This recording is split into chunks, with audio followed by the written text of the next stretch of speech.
Olá, vou me identificar aqui como Ernesto, para manter a discrição, pois moro em uma cidade pequena onde o povo adora a mangofa.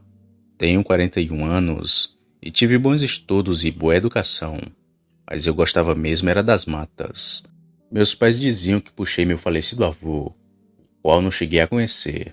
Dizem que ele era um ótimo caçador, como se diz por aqui, um pioi do mato. Eu vou tentar resumir o máximo possível para o relato não ficar muito longo. Para que entendam o ocorrido, tenho que falar um pouco de mim. Sou de uma cidade pequena chamada Igarapé Grande, que fica no estado do Maranhão, na região do Médio Mearim, geograficamente falando. Sou inscrito do canal e venho aqui contar um caso do meu amigo, que teve um encontro com um caipora, mas acredito que ele tenha se convencido de que isso não aconteceu. Bom, tentarei explicar melhor com base nas minhas experiências com essas entidades e costumes quase esquecidos dos mais antigos, para que todos entendam por que cheguei a essa conclusão e para que vocês mesmos tirem suas próprias conclusões. Sou um caçador. Desde pequeno, quando não havia aula, eu gostava de entrar no mato, nas redondezas de minha pequena cidade interiorana, sempre com um estilingue nas mãos. Com o passar do tempo, enquanto crescia, eu ia fazendo amizade com pessoas mais velhas, que viam minha aptidão para as caçadas e passavam a me convidar para participar de caçadas de verdade. Conheci muita gente experiente nas caçadas. Com essas pessoas fui pegando experiências e conhecimento sobre a mata e também sobre as entidades que nela habitam. Me tornei um caçador que sabe como agir quando se entra na mata. Sempre levei fumo de oferenda, como me foi mostrado pelos mais velhos. Isso era para o caipora, para pedir a sua bênção na caçada. Quando andando nas veredas no escuro, ele guiava as caças que vinham aos meus pés, só no ponto de eu acender a lanterna e fazer o abate. Eu não o via, mas sentia sua presença. De vez em quando, o vento trazia um cheiro de fumo queimando. Isso me fazia reconhecer sua presença, mas eu não contava nada para os outros caçadores. O tempo passava e eu já caçava com outras pessoas. As novas pessoas com as quais eu caçava agora eram meio de não acreditar nos velhos costumes. Por isso eu não contava sobre minhas práticas de deixar as oferendas, pois essa nova geração de caçadores costumam a não acreditar nesse tipo de coisa. Estas oferendas eram feitas quando eu estava só, em algum ponto da vereda que era enorme dentro das matas. As oferendas eram entre eu e o caipora. Ninguém mais precisava saber disso. Mantia a tradição.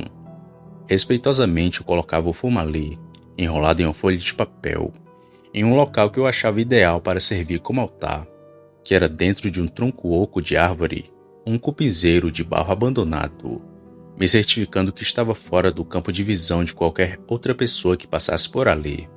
Bom, tendo dito isso, já devem ter percebido que sou conhecedor de como as coisas funcionam nesse mundo, de quem sabe respeitar as matas e de quem não sabe respeitar. Estes, mais cedo ou mais tarde, tomam a lição das entidades da natureza. Então vamos falar um pouco sobre esse meu amigo, que aqui vou chamar de Ronildo, um rapaz que, apesar de jovem, não costuma gostar de conselhos, um pouco arrogante, rapaz típico da cidade. Gosta de aventuras, mas sempre do jeito dele. Daqueles caras que aprendem sempre do pior jeito, que é se dando mal, pois não escuta os mais experientes. Quando eu falava que ia caçar, ele queria vir junto. Juro que tentei ensiná-lo a escutar e ver as coisas na mata com olhar de caçador, mas ele sempre espantava as caças, ficava falando alto ou se reclamando dos insetos. E não, realmente ele não tinha vocação para a coisa, mas se achava o sabe-tudo, entrando na mata sem respeito e xingando muito. Passei a tentar sair para as caçadas sem que ele percebesse, e assim um tempo passou, mas nunca deixamos de ser amigos. Certo dia, ele veio a mim falando que ia fazer uma viagem com seu primo para a cidade de Açailândia, que também fica aqui no Maranhão. Como o nome da cidade já sugere, é uma cidade onde existem enormes áreas de pés de açaí. Quando chega a temporada do açaí, muitas pessoas costumam viajar até lá para o cultivo do açaí, pois existem compradores específicos que trabalham na produção da polpa do fruto. e compram tudo o que é colhido. Voltando a meu amigo Ronildo, que viajou empolgadamente e ficou a temporada inteira do açaí por lá, mas voltou meio que insatisfeito, pois disse que ele e seu primo não adentraram a fundo em meio àquelas áreas e que podiam ter lucrado mais colhendo açaí. E disse que na próxima temporada ele ia de novo, só que dessa vez iam para lucrar bastante, pois iriam fundo dentro do açaizal. Pois bem, o tempo passou e chegando a temporada do açaí, lá foi o Ronildo e seu primo novamente. É daqui pra frente que vou relatar as coisas sinistras que se seguiram. Só ressaltando que ouvi isso do próprio Ronildo, quando eu fui visitá-lo em sua casa, quando ele foi trazido de volta de Açailândia por sua mãe para nossa cidade. Nós conversamos bastante. Era notável a mudança em sua personalidade, meio com um olhar espantado, e às vezes olhando ao longe para lugar nenhum. E Ronildo me disse o que aconteceu.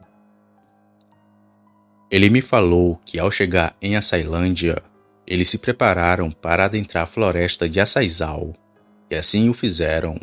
Ronildo, sem perder tempo, tomou a frente pois queria encontrar o melhor lugar, e se apressou deixando seu primo para trás, bem para trás, e conseguiu o que tanto almejava. Logo se viu nas profundezas do açaizal sozinho, pois havia deixado seu primo para trás, e logo se pôs a gritar na esperança que seu primo o respondesse, mas não teve resposta. Se viu perdido. Com raiva e xingando muito, continuou andando. Ele disse que de repente uma casa de abelhas italianas africanizadas caiu nas suas costas. Isso fez correr mata dentro mais ainda, e quando parava, as abelhas o pegavam nas costas, e ele só corria desesperadamente, adentrando mais ainda para as profundezas do açaizal. Me deu aquele arrepio quando ele me relatou isso, pois o que ele me relatou foi a mesma coisa que caçadores mais velhos diziam sobre o que o caipora fazia com quem não respeitava as matas. O que ele achava ser abelhas nas suas costas, na verdade eram chicotadas do caipora. Ele correu o dia todo sendo chicoteado, por ser incrédulo aos costumes antigos e não acreditar nessas entidades. O que ele achava ser abelhas o picando, na verdade ele estava sendo chicoteado, sendo surrado pelo caipora, pois sempre foi desrespeitoso dentro das matas. E digo a vocês, onde há muita exploração da natureza pelos homens, as entidades protetoras da natureza estarão lá também. Bom, o primo de Ronildo voltou até alguns conhecidos, que se juntaram a ele para o procurar. Assim me disse a mãe dele, Dona Maria, quando eu estava lá o visitando. Ela disse que ao fim do dia, à tardinha, o encontraram, pois gritaram muito até que ele ouviu e respondeu. Quando os homens o encontraram, ele estava todo sujo e desnorteado, se queixando de dores nas costas das possíveis picadas, mas não havia picada nenhuma, e sim marcas de arranhões em suas costas. Ele não falava coisa com coisa e foi levado ao hospital. Infelizmente, ele ficou com traumas no ocorrido e sérios distúrbios psicológicos depois disso. Ele até tentou suicídio por várias vezes. A mãe de Ronildo, Dona Maria, teve que ir buscá-lo depois que ele recebeu alta do hospital. Meu amigo Ronildo não saiu a mesma pessoa que entrou na mata naquele fim de dia. Às vezes me pergunto o que teria acontecido se seus resgatadores não tivessem o encontrado. Talvez o caipora tivesse dado o cabo dele, e de lá pra cá, diariamente ele toma remédios controlados fortíssimos. Nunca vi abelhas deixarem alguém com tendência a querer tirar a própria vida, mas acredito que algo sobrenatural como o caipora pode, onde uma mente que se depara com algo que acredita não existir, se derrete sendo atacado pelo sobrenatural. Isso sim pode mexer com a cabeça de qualquer um. Acho pouco provável que ele tenha sofrido um ataque de abelhas africanizadas, pois já vi o estrago que essas abelhas fazem em animais aqui no Maranhão. Matam até jumento preso em terrenos cercados. E jumento é bicho bruto, e os sinais do ataque dessas abelhas e suas ferroadas são bastante conhecidas por aqui. Esses são fatos verídicos e aconteceram com meu amigo. Que isso sirva pelo menos de alerta.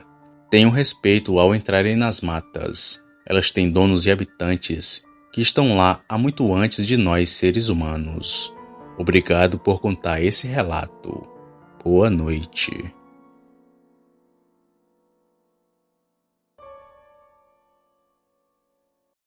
Se você chegou até aqui, significa que gostou do vídeo ou que me aturou por longos minutos. Mas se tiver gostado, eu convido a se inscrever no canal, apertando no botão vermelho abaixo. Ative também o sininho para não perder nenhuma notificação de vídeo, já que postamos diariamente. Deixe o like para fortalecer o canal e compartilhe o vídeo para que outras pessoas vejam e assistam. Fazendo isso, vocês não só estarão ajudando o canal, mas também a mim. Me despeço de todos e fico por aqui. Fiquem com Deus e até a próxima.